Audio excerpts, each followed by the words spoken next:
You are listening to This is Oklahoma, hosted by Mike Hearn, telling stories of Oklahomans and those that have made it their home. What's up, guys? Welcome back to an episode of This is Oklahoma. Mike Hearn here, host, back with another episode. Excited to share this episode with you today, but before we do, huge shout out to our sponsors. The Oklahoma Hall of Fame have been sharing Oklahoma's story through its people since 1927. For more information on the Oklahoma Hall of Fame, go to www.oklahomahof.com. And for daily updates, go to oklahomahof on Instagram and give them a follow. Our other sponsor today is the Chickasaw Nation. Now, the Chickasaw Nation have sponsored pretty much everything in Oklahoma. They're a huge supporter of Oklahoma. And it's an honor to have their name and their brand supporting this podcast. So a huge shout out to Governor Anatoby for supporting this podcast. It really means a lot. Our third sponsor is Diffie Ford Lincoln down in El Reno. Now, this one makes me so happy because these guys are great friends of mine, play a lot of golf together. I've bought my cars from them, do most of my oil changes down there, have a cup of coffee, hang out down in El Reno. It's a good spot to go. And not only are they great friends, but they provide a great service. So for over 60 years, third generation family owned Oklahoma business down in El Reno. They're also in Bethany as well. So people in the Bethany area know the Diffies really well. But if you're looking for anything new, used, Ford, Lincoln, or whatever, I'm sure they could find anything you want. Check them out, diffieford.net, and then on Instagram at diffiefordlincoln. This episode is brought to you by the Doghouse OKC. Recently, I have been in need of some doggy daycare for my two pups, and the Doghouse have come in clutch. The team over there are incredible. They've taken care of my two golden doodles, and so it's been an honor to partner with them on the podcast and share the love. And the one thing that I do with the sponsors that I have is stuff that I use and recommend, like the Diffies with my car, Hall of Fame. They're awesome. Citizens Banks, where I bank. Chickasaw Nation, huge supporter of Oklahoma.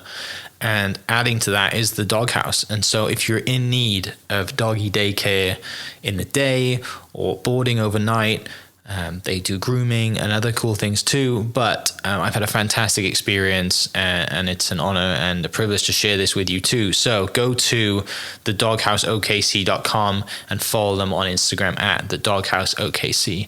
And hopefully our pups will run into each other. Turn your dream home into a reality with Home Creations, a family-owned and operated builder with over 40 years of trusted experience right here in Oklahoma. Call Holly at 405-364-9999 to schedule a showing or visit our website for more details. Home Creations, building homes, shaping futures, strengthening communities. What's up, guys? Welcome back to another episode of This is Oklahoma. Mike Hearn here, host, back with another episode. Today we're up in Tulsa. If I sound a little bunged up, it is allergy season in Oklahoma, and I am struggling already. Probably like many of you listening, it's that time of year, and the wind is picking up. And I woke up this morning with a slight scratch in my throat and thought, time to get some Zyrtec. But it gives me great pleasure to introduce our guest today.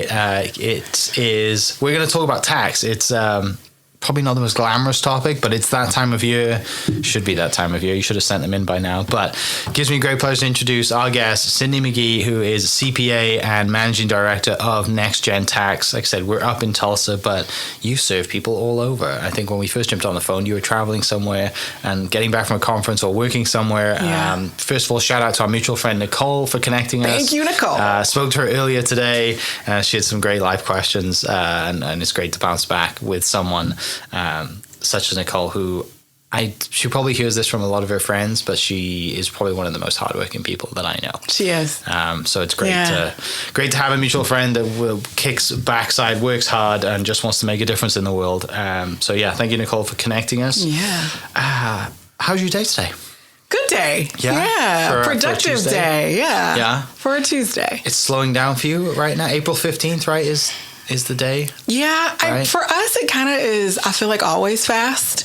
I think sometimes adulting is like saying maybe next week things will slow down every week for your entire life. But for us, it's kind of busy year round because of the way that we approach tax and a more strategic approach. So we're working on last year's and this year's strategy. Yeah. So it's busy, but it's good. It beats the alternative, that's for sure. It definitely beats the alternative. It's just from reading your bio and getting to know you a little bit through Nicole, it sounds like we're very much similar, same people. We can't just sit around and do nothing. We have to be busy to keep us going.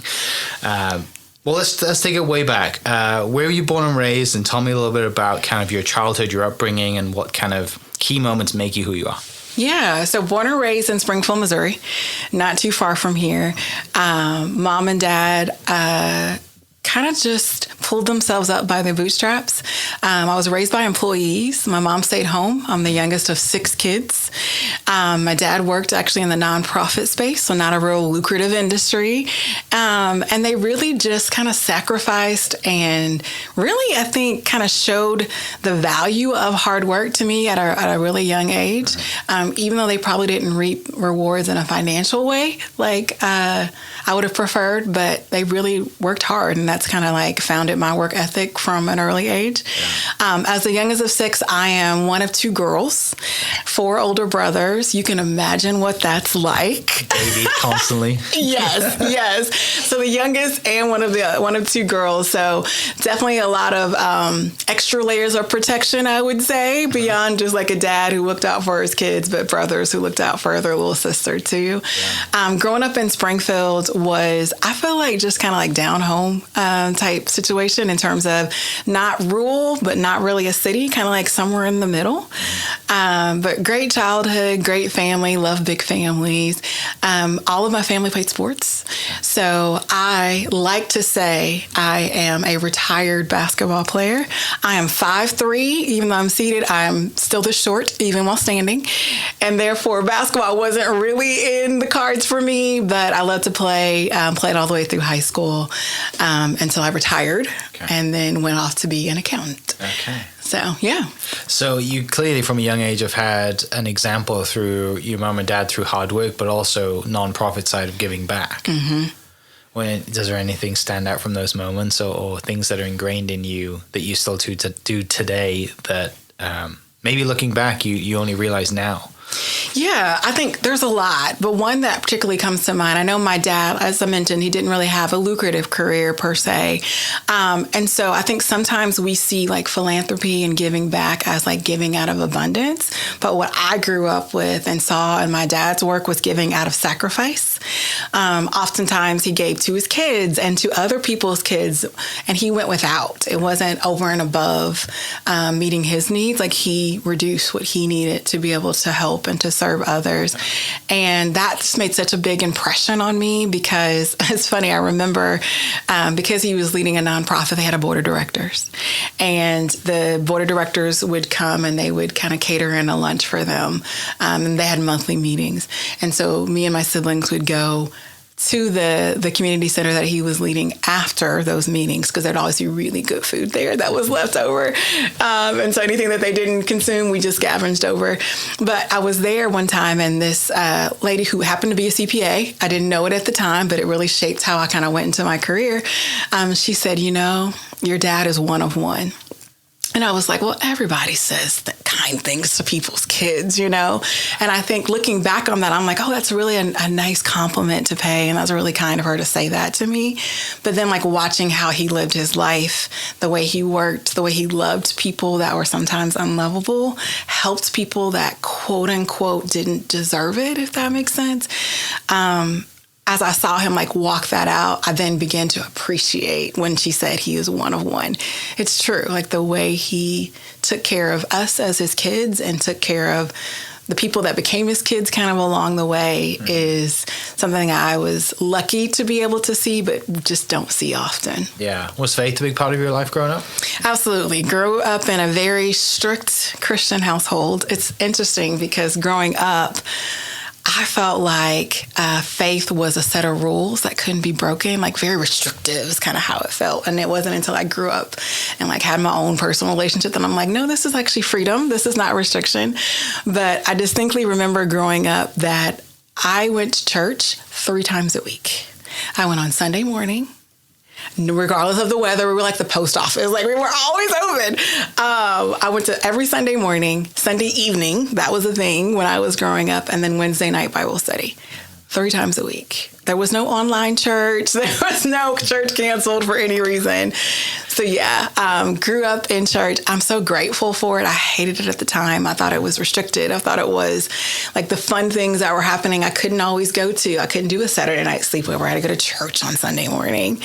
And now I'm just like eternally grateful for that foundation. And now I lead my life by faith. I lead my company by faith. Like it's a big part of everything that I'm a part of. Yeah. You mentioned basketball, your basketball career. What was your position on the basketball court? At 5'3", I was a point guard. Okay. I could shoot it too, though. Like, I mean, I had handles, but I could also shoot it. But I was really more of the, like, I'm going to penetrate and kick to the primary shooters, or I'm going to take it all the way to the cup. You bring up basketball. We are currently in my favorite holiday because March Madness is a holiday in my household. It's a big deal. And I've watched basketball and watched March Madness since as long as I can remember. With my kids, I have teenagers, and with my kids today, my husband and I, we do a handwritten paper printed bracket, like old school, with the different color highlighters that's covering our wins and our losses. More losses than ever this year. But yeah, so basketball is also kind of a big part of my life. It's amazing like what you learn from team sports that's relevant in so many other areas of your life. Yeah. Team sports is something that I'm not a parent. Like I said, I have 2 dogs, but team sports, you know, whenever that day happens for my kids, like you have to be in team sports. It's such a great way to learn. It's such a great way to be around people. There's so many life lessons from winning and losing team sports, coming together as a team, whether it's, you know, you might have your best performance as a team, but you lost. Well, there's so many things you can pull from that. And, you know, the things we learn from failing too. It's true. It's true. I know so many of the ways that I have aimed to motivate the people I work alongside have been like coaches' voices in my head in ways they were trying to motivate me, and how to recover from when things don't go well, how to be humble when things do go well. Like it's true. Team sports is like a teaching kind of training ground for life. And as quick as basketball is, like you got to react to things a lot too, right? And so it's working in the moment, and you don't have time to think. You have to just react and rely on your abilities and your training and your practice to take over. Yeah, it's true. I say all the time, and I got this from a basketball player, the late great Kobe Bryant, and he said preparation breeds confidence.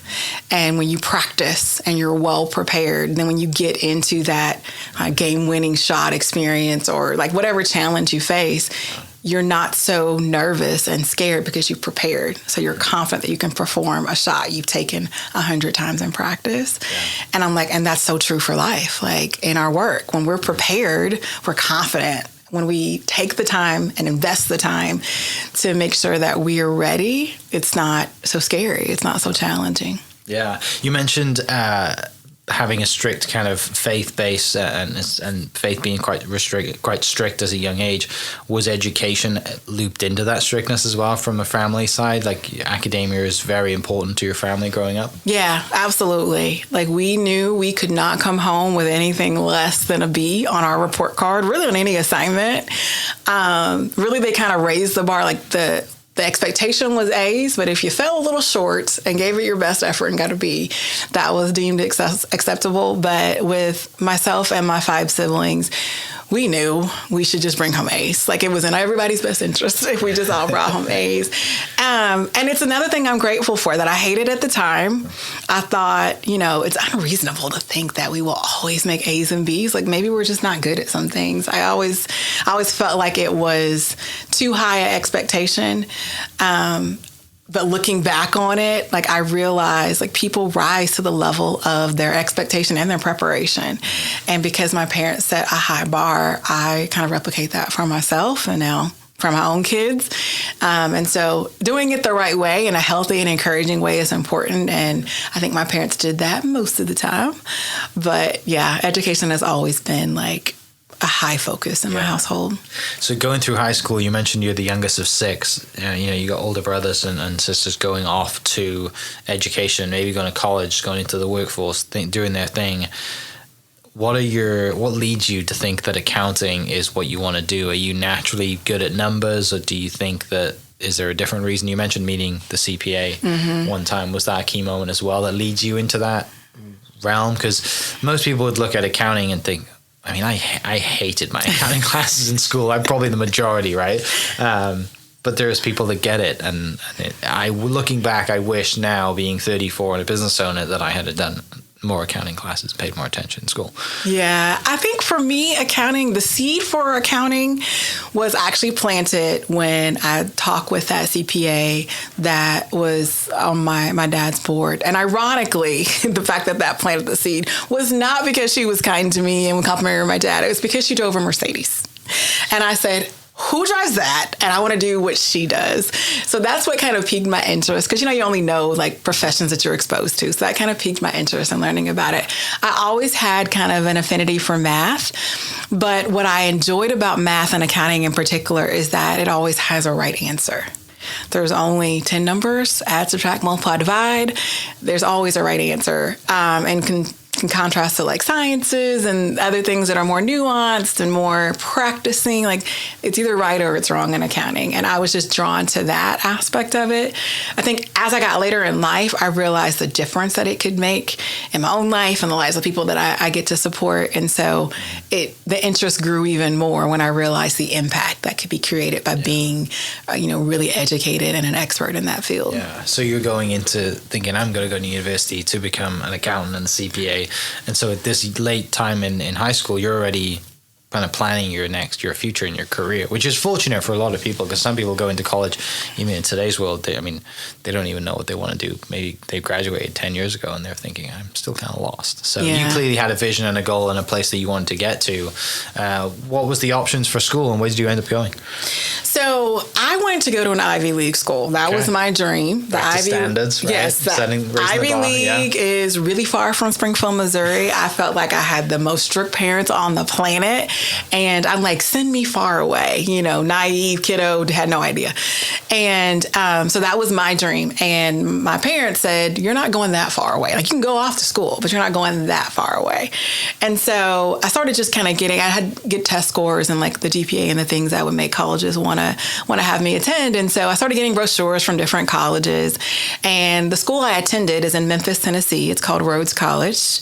The Rhodes link, shout out to them. And great school, small school, but great school. But they sent me a brochure, and on the cover of their brochure, it said, our Ivy is in a league of its own. So this was what I thought was my compromise. It was 5 hours from my hometown. It's its own version of the Ivy League, apparently. A really good, rigorous school.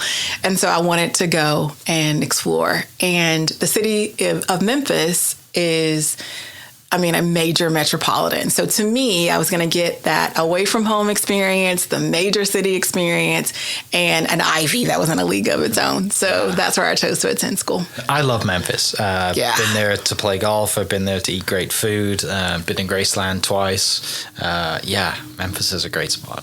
Yeah, I love Memphis. So I met my husband in Memphis, so clearly that's a win. That worked out. We went to the same undergrad. But I feel like Memphis just has this like super rich culture. Like it's a very inviting, like family, like almost like they treat you like family when you come to Memphis. Everybody's your cousin by the time you go to Memphis. So I just love like the atmosphere there. Growing up in such a small town and then coming into a city environment, I feel like Memphis was the perfect fit because it didn't feel super big. I went to a really small school, so that created a kind of small community, but then had the full city to explore. So I'm a huge fan of live music. You can get live music, really good live music in Memphis all the time. I'm also a big fan of food. You can get really good food in Memphis all the time. So it's a great place. I actually spent 7 years in Memphis. So I went to undergrad, grad school there, and started my career as well. Yeah. How'd you meet your husband? So he's 2 years younger than me, 2 grades behind me. So he was a freshman and I was a junior. And it's a small campus. I don't think he needed directions. He still claims that he did.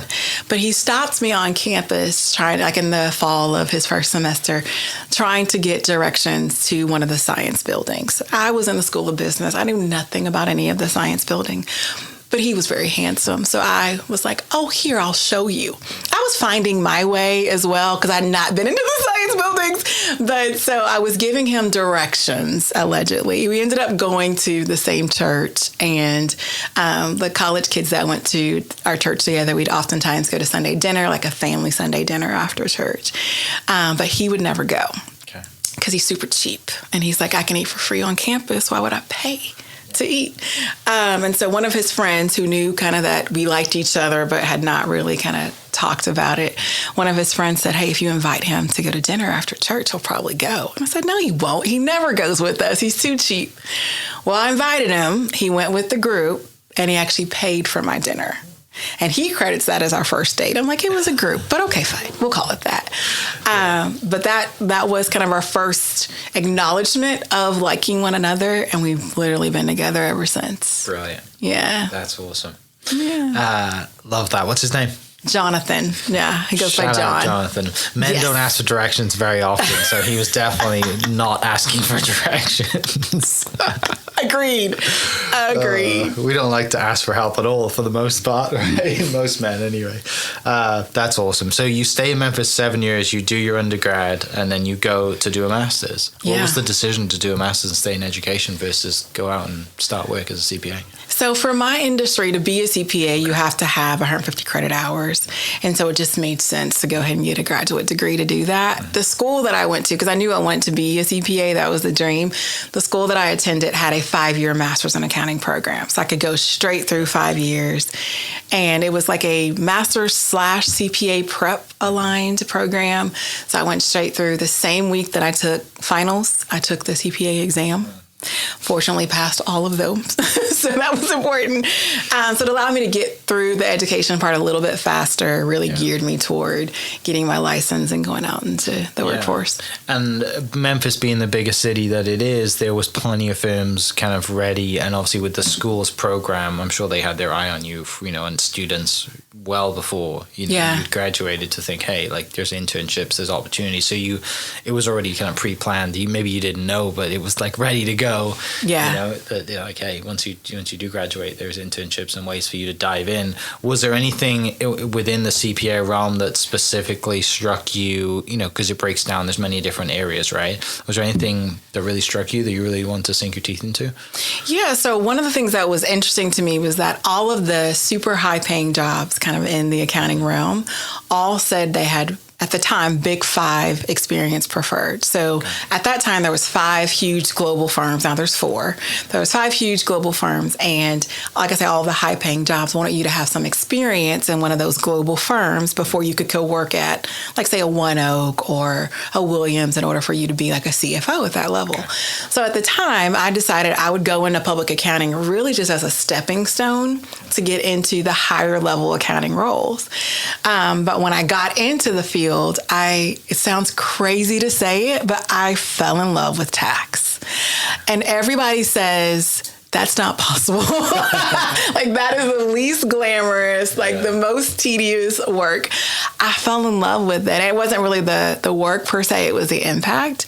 And so I did not expect that I would be working in tax. I planned to go be a CFO somewhere. Mm-hmm. But when I started doing that work and saw the impact that it made, I'm like, that's what I want to do. I want to be a specialist in tax. Mm-hmm. And to this day, my personality, I don't think fits a typical tax accountant.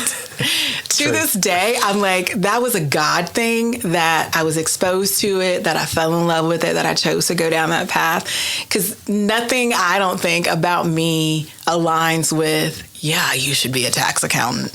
But I'd like to say I bring a little spice to the tax accountant world, so it works out. It needs to be shaken up a little bit, right? I agree. You're like you said, you're just, everyone knows the typical accountant look, right? With the glasses and the, generally male-dominated industry, and your pocket pens and all your, just like, it's not a glamorous business, and neither does it have personality either. And so clearly you're bringing a lot to the table, changing it up. And I've been very successful doing it.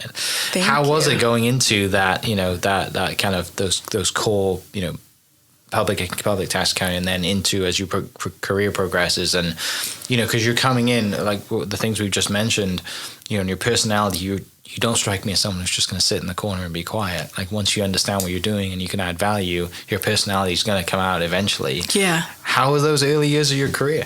It was interesting because one of the things that the public accounting firms are notorious for is that they work you a lot. So super, super, super long hours. You're working with brilliant people, but they expect a whole lot out of you, of your time, of your talent, like all of it. So that was challenging because it's a little bit of a culture shock from you're in college classes for, 2-3 hours a day. Now all of a sudden you're doing 12-hour days at a desk, like trying to learn as much as you can. So that part was like kind of just an adjustment for me from a mental capacity and just understanding like I'm an adult now, like it's time to do this. But I think it was also challenging because the approach I feel like they take in terms of helping you to learn things quickly and like make your way up that steep learning curve is not one that's really met with kindness or patience. It's a very kind of cutthroat industry. And I think they've done a lot. I've, been a CPA for 2 decades. I think they've done a lot to improve that recently. But at that time, it was, like I say all the time, I was a good team member. I showed up early. I stayed late. I got cussed out every day. Every day, without exception. And I already had passed the CPA exam. Like I was actually excelling beyond my peers and I got cussed out every day. So that was the culture at that time. And so it was just a big adjustment from this small private school, this kind of sheltered Christian household to be thrown into this environment where you just don't feel good enough. And I don't have a personality to profile to just say, well, this is what I signed up for. Like I was determined to excel and like get better and be able to ultimately be able to elevate in the practice. And so you're right. I did not sit in the corner and just take it. I became kind of a student all over again. I studied more. Like I told you, I fell in love with tax. I studied more, wanting to understand, wanting to be able to bring new ideas and fresh perspective to the table. And while that was challenging to do, think of a 22-year-old sitting with people that are 20 years her senior, trying to have her voice heard at the table. It was really, really challenging, but I think it prepared me for what I ultimately chose to do, which is become an entrepreneur. And oftentimes you sit at tables where you're challenged to get someone to hear your voice and respond to the things that you say. And so that really kind of laid the groundwork for me to be able to do that successfully now, 20 years later. Yeah. What leads you and how long are you in, before deciding to go on your own, what leads you to decide that I'm going to do my own thing? But also, is there jobs that you turn down? You mentioned becoming a CFO. Before you decide to go on your own, is there an option to think, I want to be a CFO somewhere? And are you actively looking for jobs? And is there a moment where you turn down that to launch your own business and take a risk?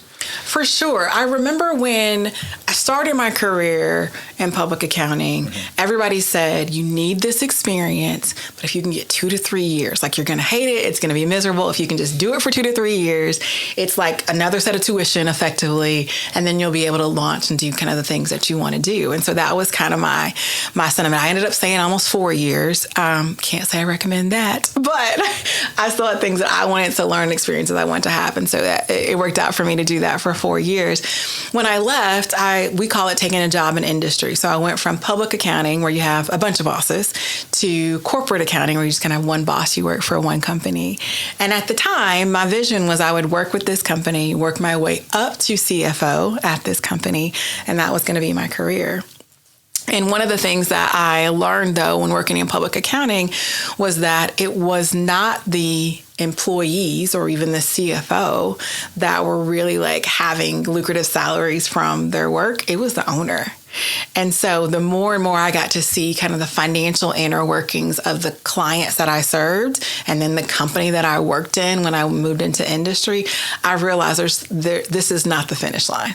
If I really want to make a real difference, because that was really important to me, and want to be rewarded for doing so, I got to own it. And it's interesting because at the time, I had no idea what I was signing up for.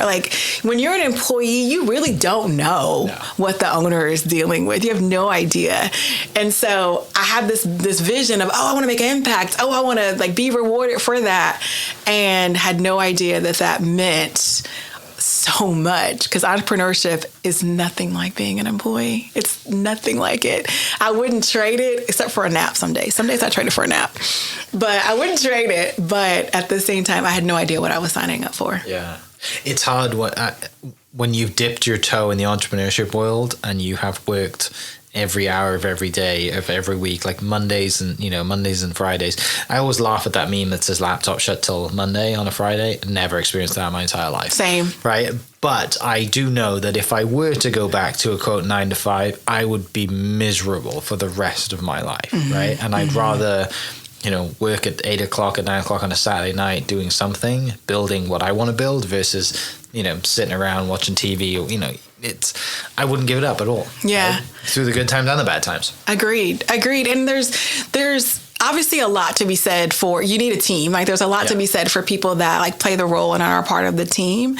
But there's certainly a lot to be said for like the leader of the team. And I would much prefer take on kind of the burden that comes with leadership for the impact that's delivered from it than work a 9 to 5 and potentially make very little impact overall. During this time that you decide to go and launch a business, are you married? Do you have kids on the way? What's the life situation like at this time of your life? Yeah, so this was 7 years ago. Okay. I, again, had no idea what I was signing up for, but finally felt like I had the years of experience and the preparation that I could do it and do it with excellence.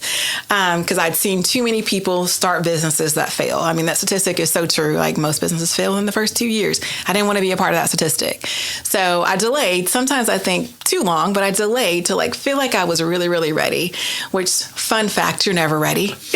Never, ever. But in my mind, like my kind of unlearned at the time mind, I thought that I was ready. So at this point, my daughter, so I have my kids are 14 and 17 now. So my daughter was just starting full day kindergarten.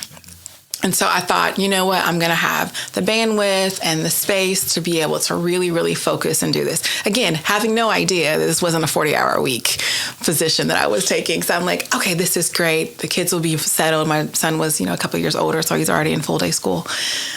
This is the optimal time to do it.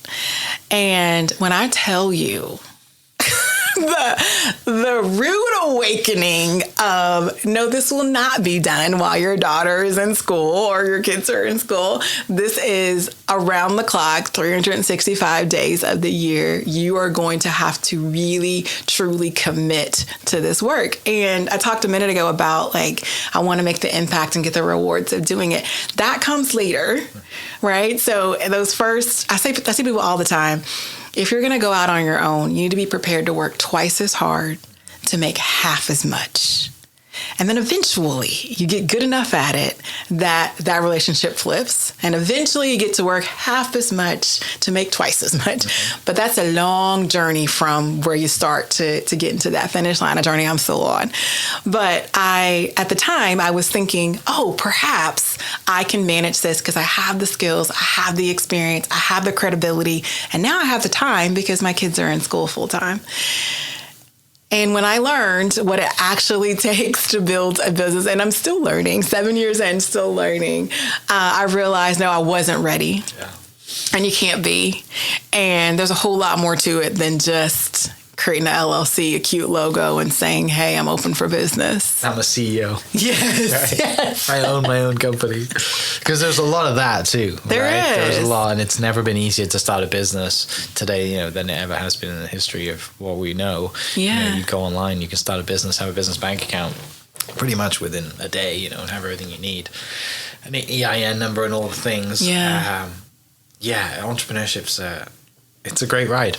Right, it is good and bad, and you have how many kids do you have now? I have two. So, just so two. 2 kids. They've seen it, obviously seen you grow, been around it. It's great to loop them into the in the business and put them to work when they need to. Yeah. How do we end up in Tulsa? How do you end up in Oklahoma, and how do you make that transition? So Tulsa was never supposed to be the permanent home. We thought Tulsa was a pit stop. So when I moved up in Tulsa now for 17 years. So when I moved here, I was pregnant with my oldest. Okay. My husband is a physician, and he chose to come to Tulsa to do a family medicine and sports medicine residency with OU Tulsa. So we thought we'll come here for his 4-year program and then we'll launch our lives. Like we'll figure out where we go from there, maybe wherever he gets a job offer. Like, we just kind of had our options opened. And that's what my little mind thought and what, he and I thought together. That is clearly not what God had in store for us. So 17 years later, that pit stop has extended well past the original 4 years. But that's what brought us here. I think what kept us here is I think Tulsa just has a way of wrapping its arms around you, like supporting you, helping you kind of achieve goals. I've had the confidence to take bigger risk in Tulsa than I ever had in my life. And I don't think that's just age. I think that's in part just the way this community is in Tulsa. Obviously, there's a huge philanthropic community here, but there's just a lot of support, intentional support to entrepreneurs here. And I feel like part of what has made NextGen successful and allowed me to be successful has been people who offer to make introductions. Like we talked about Nicole, who's amazing. Nicole offered to help me. She offered to make, introductions with me. We ended up partnering. She's doing consulting work. But that's the story of Tulsa. I've had doors open that I didn't knock on in Tulsa, and I don't know that exists everywhere. I've had people extend their hand to help out of the kindness of their heart, nothing in it for them, just because they want to see the next person win. And so that's why Tulsa's home now, and this is where we plan to stay, because it just has that kind of intentionality, and we want to see you thrive here. On the other side of it, what's it been like raising kids in Tulsa? So again, didn't expect that we'd be in Tulsa, but I have found such great community in Tulsa. My kids have had great experiences in school and forming friendships. I grew up in a very strict Christian household, and so I think some of those same threads kind of echo through in the Tulsa community. And my prayer every day is that my kids are surrounded by people that point them back toward Christ. And we have been fortunate to find that in the Tulsa community. I also, I recall kind of growing up hearing this concept of crabs in a barrel. Like if there's somebody that's successful, they're going to pull you down like the crab that's trying to escape the barrel. And I always kind of kept that in the back of my mind, and always in some respects kept barriers up to not be close enough for a crab to try to pull me down, if that makes sense. And what we've been able to find is really true, authentic friendships that have turned into familial relationships with the people here in Tulsa. And it literally feels like home. I know I didn't grow up here. I've been here for a good amount of time, but it literally feels like home to be in Tulsa. Yeah. Brilliant. Yeah. I love that. That's awesome. The business, 7 years ago, you decide to go out and launch your business, and you come up with the name NextGen. You're going into it.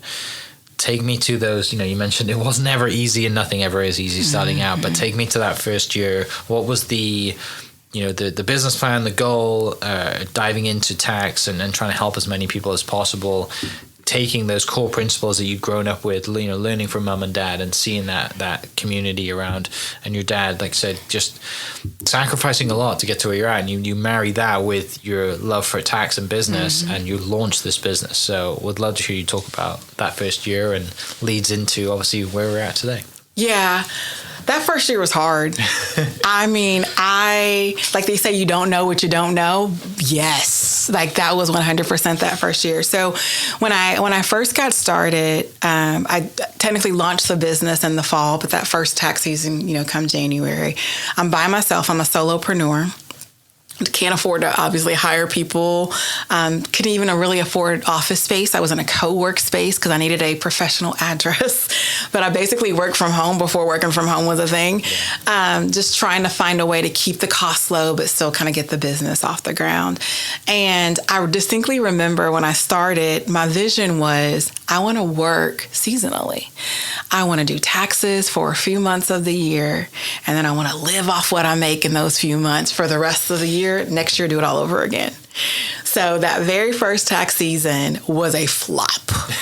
And I get to the end of the tax season and I'm like, there's no way I have enough enough money to live for the rest of the year to try to do this again. I'm going to have to rethink this plan. Like, this is not working out like I thought. And I distinctly remember this kind of moment in time where I said, like, I want to do this. I want to make a difference, but I gotta better make money at it. Like, I don't know how I can make money at it, because what I've planned is not doing what I thought I was going to do financially. And as I've said, I lead my life by faith. And I remember praying, saying, like, what do I need to do? Like, what am I doing wrong? Wave a magic wand and fix it for me, God. And I distinctly remember the sense of, I was trying to do what I wanted to do, not the work God called me to do. I feel like I've been gifted to do work in this space and to communicate about it and like really work with people and make a true difference. But I was trying to do it the easiest way possible, not the way that God wanted me to do it. And I felt very clear that God called me to work with business owners and called me to work with them in a way that was a year-round approach that was going to really like help them grow. And doing seasonal tax returns was not that. So I thought, well, my way didn't work. Let's try God's way. Let's see what happens. And so I literally pivoted 4 months into starting the business, broke. I pivoted and said, okay, we're going to focus on year-round work. The same strategy that I did for like the leadership team at FedEx and for the organization that I served years ago, I'm going to bring that to small business owners and growing business owners. And so started talking about that message and talking about the difference I wanted to make and how this could be applied to people that didn't have access to it before. And that resonated with people. And that was authentic. That was about making a difference, not about making a quick buck. And so that first 4 months was a bust. The next 8 months were a boom. When I started truly talking about what impact I could create, not just how quickly I could make money, that's what people were drawn to. So that first year, we made a whopping $86,000. The second year, we jumped up to about $360,000 with the change of focus to I want to support business owners, help them have strategy, help them grow more efficiently. And it took off from there. Yeah, it was kind of unbelievable, quite frankly. I tell people all the time, I work in business. I work for business owners. And my story doesn't match what I would have told a business owner. I would have never told a business owner, oh, you're going to experience exponential growth every year for 7 years. Like, that's just not typical. So we have been so blessed. And the same message that resonated after I realized this is not going to be my way, it's going to be God's way, is the message we've carried every day since. And it still resonates. That's awesome. Who was your first hire? Okay, first off, let me say, cheap labor is really expensive. Take that as a nugget, because my first hire was a part-time admin assistant who I convinced to work for, I can't remember what minimum wage was, like it's only a few years ago, but I convinced to work for $10 an hour. Now, the work I do and the way that I was aiming to do that work is not aligned with like cheaper labor, but in my accountant mind, I'm like, this is what I can afford. This is what I'm going to hire. So I hired an administrative person. It was a total fail. It was a total fail because they knew nothing about what we did. And so they couldn't articulate it. They couldn't really help and support. And so it just turned into a transferring calls to me kind of situation. And I realized the best hire is not necessarily an administrative person. It's someone that at least understands what we do and is probably at a junior level. So learn from that mistake. And what I like to call my true first hire was another accountant who she actually was a stay-at-home mom, but still wanted to like be able to work in a limited capacity. And I was like, I'm a mom too. I get it. There's not a lot of opportunities for women in this industry, particularly people that want to work like part-time and still be able to take care of home. And so she was like my true first hire, I would say. Yeah. And she was with me for a couple of years, working about 20 hours a week. And together we were able to make magic, and that helped us kind of propel forward to be able to hire more and more people over time. What was the, we've touched on this a few times, and it's not it's a heavily male-dominated industry. What are the spins that, you mentioned hiring 2 women early on. Is it an all-female team? What are the key reasons that you've decided to launch it and take the business the way you have with, hiring and learning from that and being an entrepreneur and learning early, right? Like you just said that story, your cheap hires are expensive hires. Yes. As a leader, what were the key decision factors for you moving forward, building out your team and focusing, what it sounds like focusing heavily on females as well? Yeah, for sure. So I think the hard way, at least, I learned that the right way to hire is to not look at skill sets, to just screen resumes and say degree or experience or whatever. It's really to have conversations and ask questions about the impact that they desire to make. When you get someone who has a desire to have an impact in a comparable way or a complementary way that I and the firm desire to have an impact, that's the best person to hire. And those skills, like those kind of technical skills and fingers to keyboard type work, we can train on that. Like they've got to have the background and the education, obviously. But if I'm comparing 20 different accountants, you tell me the one that wants to make a difference in the business owner's life, that's the one I'm going to hire. And so I've learned, like I say, the hard way, that it's not just hard skills, but it's really soft skills that are primary for us, a desire to make a real difference. We're not data entry people. We are not report providers, we're service providers. So if your desire is to serve and to make an impact with the people that you serve, then you're a great fit for NextGen. And what we've been fortunate to do is build a team full of those. We're a small but mighty team, and we're an all-female team. And what I have learned from our experience is that brings just a little different perspective to our work. I work in a male-dominated industry. I have never worked in a prior position where there were a group of women on my team. I was always the only woman on the team, most commonly the only person of color on the team as well. And so I've learned kind of to adjust to be able to navigate in those spaces, but I dreamed of a space where I didn't have to. Where there was not this sentiment of check your feelings at the door. There wasn't this sentiment of only do it if we're paid for it. It was a very fee for service driven model that I worked in. And I said, there's got to be a way to care about people, to care about the outcomes of the folks that you serve, and that be the way that drives your business. It doesn't have to be profit focused, revenue focused. You got to pay for every minute of my time. If you really care about people and care about the way that you serve those people, the money will come. And the story of NextGen is 100% an example of that. And the way we've built the team at NextGen is by finding people that have that mindset, that understand billable hours obviously matter, but making an impact for our client is what matters most. Yeah. And that's been a beautiful thing to just develop and work with women who understand that approach to business. Yeah. Do you ever find time, or do you ever get time to reflect on everything you've just said, as far as, building an all-female team, being and experiencing your whole career, sometimes only being the only person of color, being a female, the only person of color on a team, and now you've come to where you're at and been successful in 2023, you're Inc. 5000, you're having all these accolades and really making an impact of everything you said. Do you ever get time to just reflect and think to yourself, this is pretty incredible, even if everything stops now, you've made a massive impact? You say that, and I don't know if it's healthy necessarily, but I just always feel like there's so much more I want to do.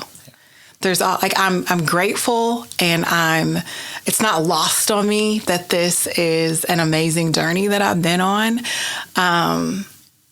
Sometimes I step back and I look at we're at a team meeting, and I look at the faces, and I've never been in a room that looked like the rooms that I've helped create. It makes me emotional because it shouldn't be so rare. I'm grateful, but it shouldn't be so rare. And so I just feel like there's so much more that I want to do. I'm raising a daughter, and, kids, they have dreams and aspirations that might evolve. You never know. But right now she thinks she wants to be an attorney.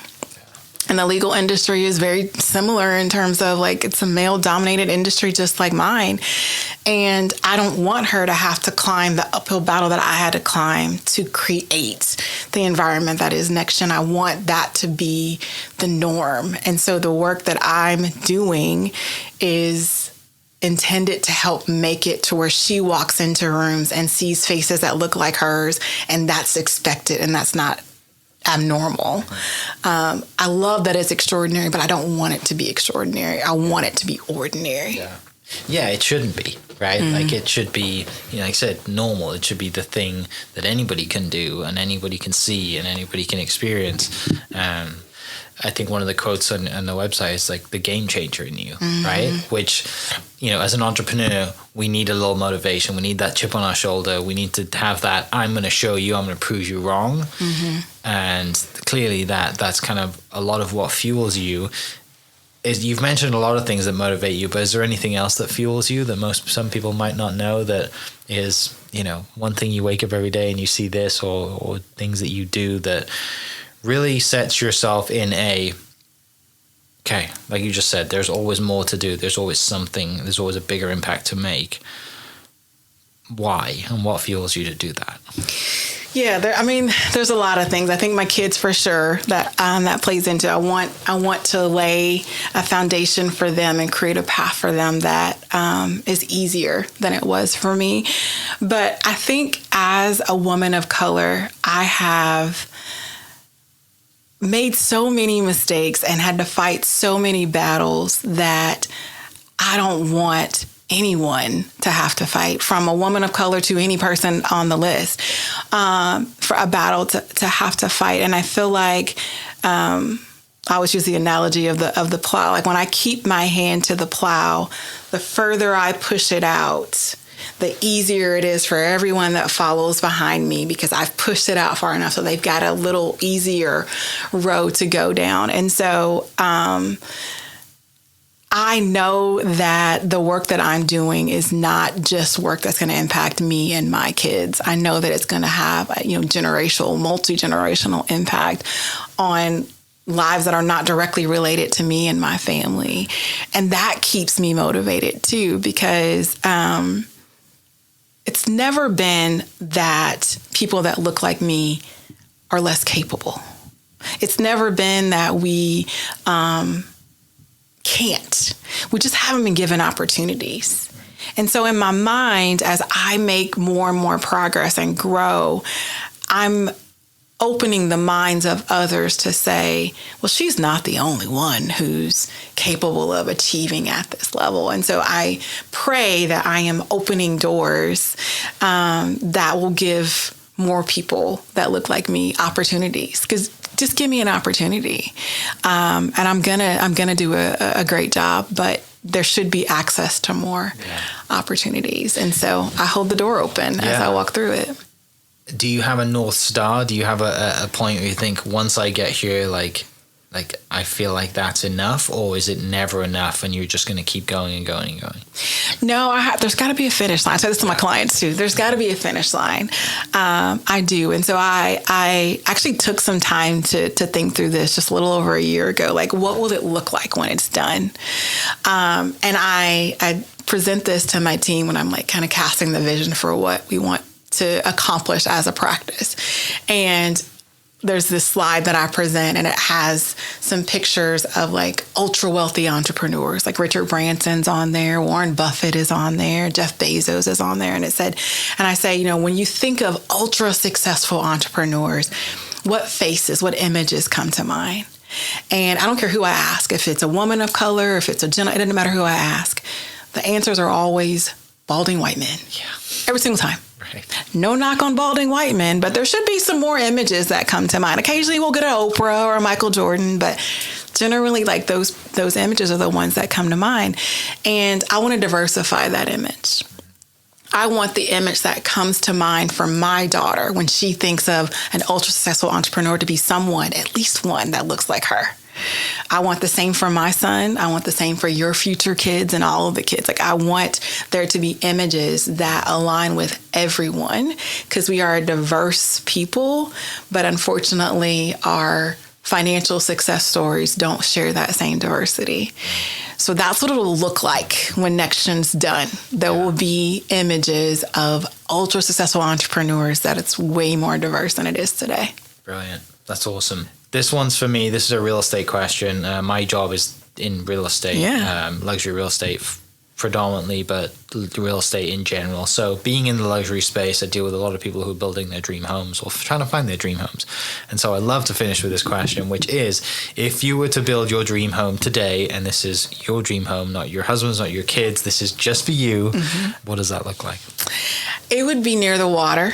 So I have always loved like the San Diego area in California. So it would have a view of the water. I could hear the sounds of the waves as I go to sleep at night. Like I will play the little white noise that is waves now here in Oklahoma. But I would be near the water with a fantastic view, a house kind of up in the cliffs. To allow me to kind of hear and look down on the water. I want it to be a home that it's not pretentious, like it feels like home. Sometimes I think that part of the country can have too big a mansion. So like the dream home really for me is one that feels like a home. It's not overly pretentious. And it has space for what I hope to be future grandkids. So my kids are still young. They got a while before they get there. But someday I hope I have a home overlooking the water where I hear the waves. My family loves to be there, and that family's grown into another generation.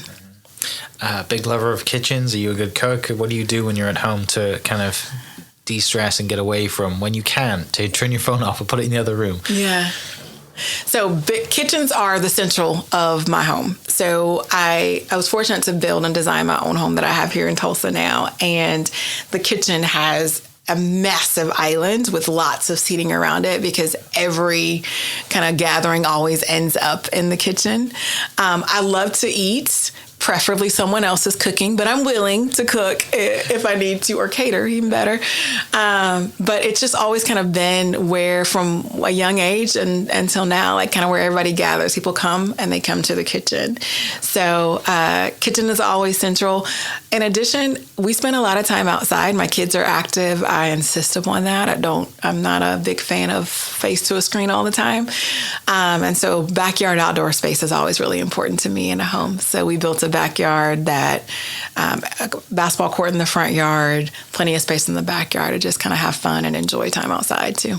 Are you still raining buckets on your kids? I am. I've told my son's 17. He's taller than me naturally. But I've told him, like, I can still take you. Just because I haven't beat you in one-on-one recently doesn't mean that I can't still do it. Did you get that Mercedes that you wanted? Did you still the CPA driving?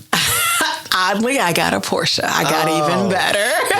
We can be best friends now. I love Porsche. We could spend hours talking about Porsche, but we won't, because that's not what people are here for. Thank you so much for spending some time with us. Thank you so much for sharing your story. Thank you and congratulations on the success that you've had. I look forward to reaching back out and having you back on the podcast. Let's say in 10 years and seeing where we're at. Let's do that, and seeing where everybody's at, and just kind of seeing the growth and the impact that you have, and also, I mean, see how big the team is at that point. You know, you're going to have an army out here at NextGen, changing lives and really impacting people through tax. So for people listening, where can they find you? What is your website? What are your social media so people can follow you, reach out, and use you as a business as well, use your service? Yeah, and thank you for having me. I appreciate it. The easiest way to reach out to us is through our website. So it's nextgenempires.com. We're also really active on social media. So just looking for NextGen on Instagram, Facebook, you can find us there. We're kind of easy to find on purpose. And we love to work with growing business owners. So if you're highly driven, we're the firm for you. Awesome. People listening, thanks so much. We will catch you next episode. Cheers. Hope you guys enjoyed that great episode. Thank you so much for listening. As always, huge shout out to our sponsors, the Oklahoma Hall of Fame, sharing Oklahoma story through its people since 1927. For more information on the Oklahoma Hall of Fame, go to www.oklahomahof.com and follow them on Instagram for daily updates at oklahomahof. Our other sponsor, the Chickasaw Nation, amazing sponsor. They do amazing things for the state, and they're always sponsoring something in Oklahoma. They're a huge supporter of Oklahoma, and without their support, we wouldn't be able to do what we do. And our third sponsor is Diffie Ford Lincoln down in El Reno. Now, this one makes me so happy because these guys are great friends of mine, play a lot of golf together. I've bought my cars from them, do most of my oil changes down there, have a cup of coffee, hang out down in El Reno. It's a good spot to go. And not only are they great friends, but they provide a great service. So for over 60 years, third generation family owned Oklahoma business down in El Reno. They're also in Bethany as well. So people in the Bethany area know the Diffies really well. But if you're looking for anything new, used, Ford, Lincoln, or whatever, I'm sure they could find anything you want. Check them out, diffieford.net, and then on Instagram at diffiefordlincoln. This episode is brought to you by the Doghouse OKC. Recently, I have been in need of some doggy daycare for my 2 pups, and the Doghouse have come in clutch. The team over there are incredible.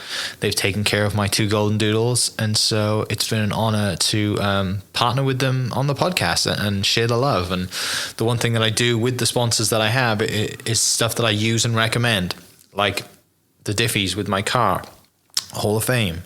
They're awesome. Chickasaw Nation, huge supporter of Oklahoma. And adding to that is the Doghouse. And so if you're in need of doggy daycare in the day or boarding overnight, they do grooming and other cool things too. But I've had a fantastic experience, and it's an honor and a privilege to share this with you too. So go to thedoghouseokc.com and follow them on Instagram at thedoghouseokc. And hopefully our pups will run into each other.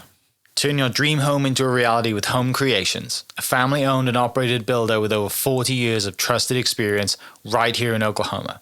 Call Holly at 405-364-9999 to schedule a showing or visit our website for more details. Home Creations, building homes, shaping futures, strengthening communities.